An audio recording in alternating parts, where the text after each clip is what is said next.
आप देख रहे हैं समाचार एजेंसी ऑफ इंडिया में साई न्यूज। नमस्कार दोस्तों, समाचार एजेंसी ऑफ इंडिया की साई न्यूज में लिबर्टी की लालटेन के 607वें एपिसोड में एक बार फिर आपका स्वागत है। आज हम चर्चा करने जा रहे हैं राहुल गांधी के संबंध में।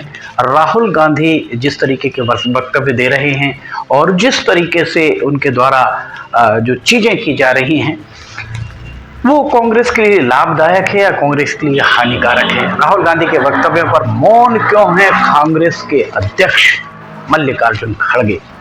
कांग्रेस में भगदड़ मची होने के बाद भी राहुल गांधी मौन है। राहुल गांधी सोनिया गांधी दोनों मौन हैं। लोगों को आशंका है कि 2024 के बाद कहीं विपक्ष का नामो निशान ही न मिट जाए।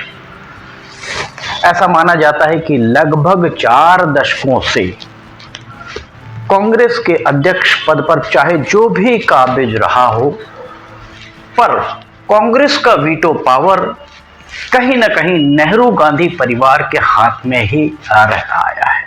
वर्तमान में भी कमोबेश यही होता हुआ दिख रहा है। कांग्रेस के कद्दावर नेता एक के बाद एक पार्टी को अलविदा कहते जा रहे हैं, पर कांग्रेस के राष्ट्रीय अध्यक्ष ने अपना मौन अभी तक नहीं तोड़ा है। कांग्रेस के राष्ट्रीय अध्यक्ष मल्लिकार्जुन खड़गे हैं और उनके द्वारा मौन अभी तक नहीं तोड़ा गया है।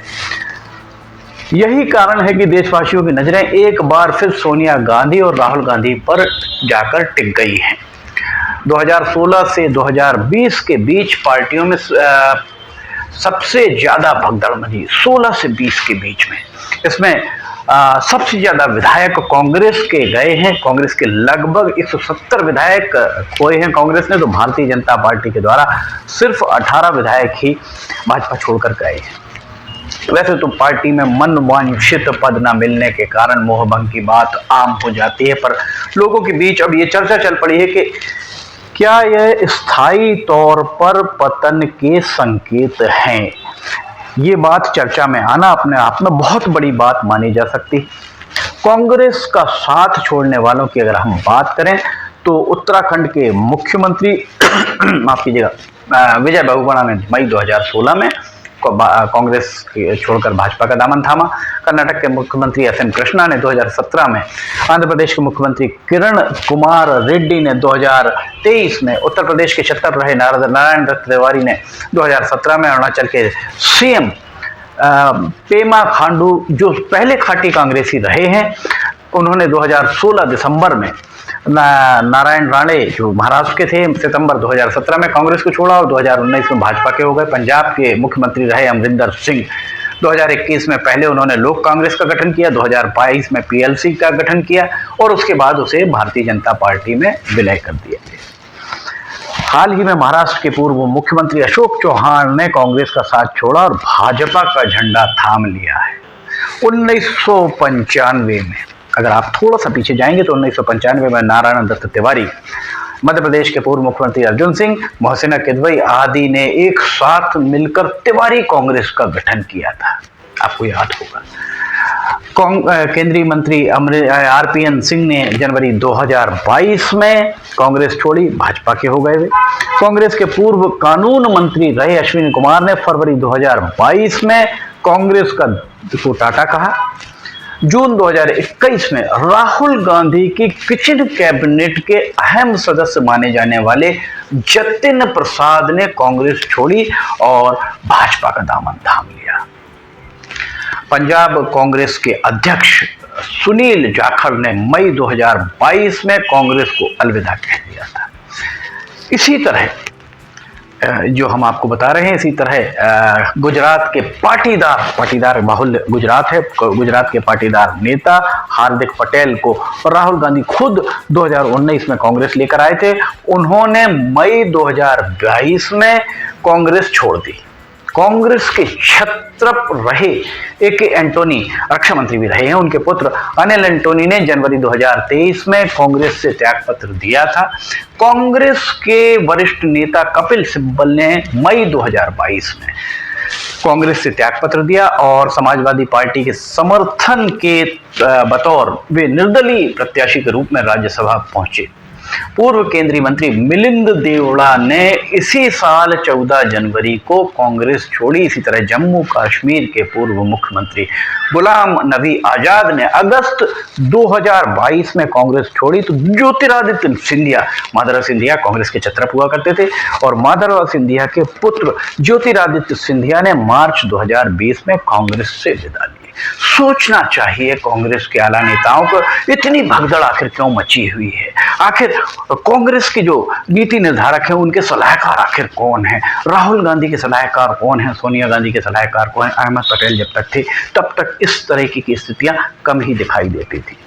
ये पूरा लेखा जोखा पिछले लगभग 1.5 दशक का है।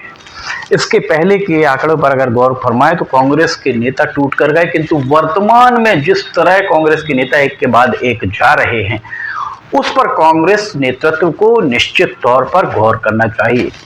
कांग्रेस अध्यक्ष मल्लिकार्जुन खड़गे जिस तरह शांत बैठे हैं वह किसी के भी गले नहीं उतर रहा है।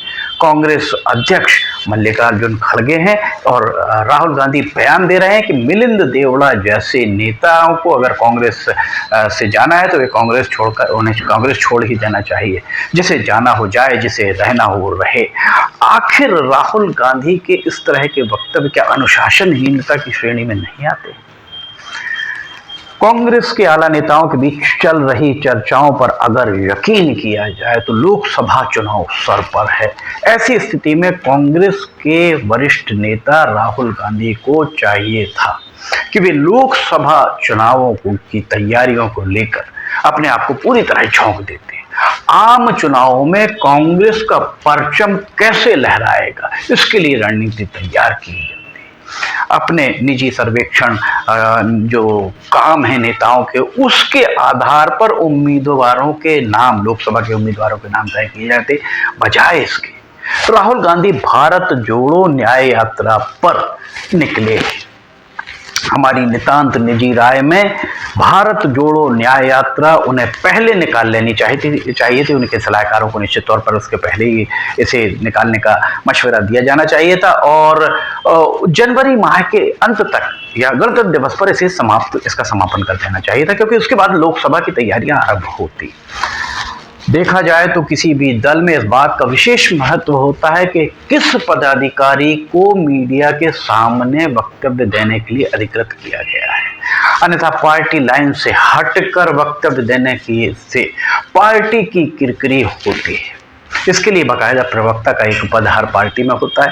कांग्रेस में अगर देखा जाए तो प्रवक्ताओं के अलावा राहुल गांधी वक्तव्य दे रहे हैं। उनके वक्तव्य, जो भी वक्तव्य दे रहे हैं, कांग्रेस के लिए हितकारी हैं या घातक, इस बात पर कांग्रेस के आला नेताओं को, कांग्रेस को विचार करना चाहिए। पर जिस तरह से मीडिया या सोशल मीडिया में राहुल गांधी के बयानों के चीथड़े उड़ाए जा रहे हैं, वो कांग्रेस के लिए उचित नहीं ही माना जा सकता है। हाल ही में भारत जोड़ो न्याय यात्रा के दौरान उत्तर प्रदेश में चल रही है, वाराणसी में कार्यकर्ताओं को संबोधित करते हुए राहुल गांधी ने मीडिया हाउसेज को अडानी और अंबानी का करार देते हुए कहा कि कुछ दिखाना है तो ऐश्वर्या राय, जो अमिताभ बच्चन की बहू है, अभिनेता अभिषेक बच्चन की पत्नी है, राज्यसभा सदस्य जया बच्चन की बहू है, अगर कुछ दिखाना है तो ऐश्वर्या राय को नाचते हुए दिखाना है और नरेंद्र मोदी को 24 घंटे दिखाना है। राहुल गांधी के इस बयान की सोशल मीडिया पर व्यापक स्तर पर प्रतिक्रिया देखने को मिल रही है।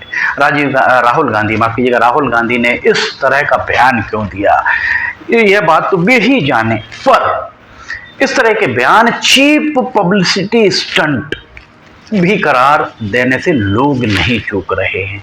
राहुल गांधी के इस तरह के बयान तालियां जरूर बटोर सकते हैं, पर एलीट क्लास, सभ्य लोग, उनके बीच में इस तरह के बयानों की प्रतिक्रियाएं बहुत अच्छी नहीं मानी जा सकती हैं। इतना ही नहीं, उन्होंने एक विवादित बयान और दिया है। मीडिया चैनल्स में दिखाए जाने वाले एक वीडियो में राहुल गांधी ये कहते हुए दिख रहे हैं कि वे वाराणसी गए और रात में 1 बजे शराब पिए सड़क पर लेटते हुए उत्तर प्रदेश का भविष्य शराब पिए नाच रहा है, डांस कर रहा है नशे में। जहां कांग्रेस की सरकार है वहां शराब बंदी है नहीं। तो इस तरीके के बयान देने का औचित्य समझ से परे है।